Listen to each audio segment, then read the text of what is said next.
With a memorandum of understanding now signed between the U.S. and Iran, there's been a noticeable increase in ship traffic through the Strait of Hormuz. But the start of nuclear talks with Iran has now stalled. Christina Fan here with where things stand at this moment between the U.S. and Iran. Christina? Chris and Cindy, good morning. Vice President JD Vance was prepared to fly to Switzerland overnight to meet with his Iranian counterparts, but the trip has been postponed.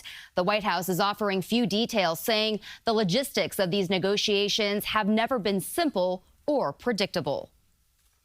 Just 2 days after signing a memorandum of understanding, U.S. efforts to jumpstart high-stakes talks with Iran have already hit a snag.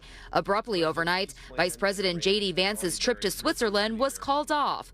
The White House explaining they were unable to finalize plans and that Vance would remain in Washington. On Wednesday, both the U.S. and Iran signed an agreement intended to end the conflict, reopen the Strait of Hormuz, where ships have since begun transiting, and begin a 60-day period for talks on Tehran's nuclear program. It also eases sanctions on the regime and sets up a $300 billion reconstruction fund for Iran. At the same time, the deal was supposed to halt the fighting in Lebanon, but Israel's military announced new strikes Friday against Hezbollah targets in the nation's south. Vice President Vance criticized some members of Israeli Prime Minister Benjamin Netanyahu's cabinet for condemning some points of the deal.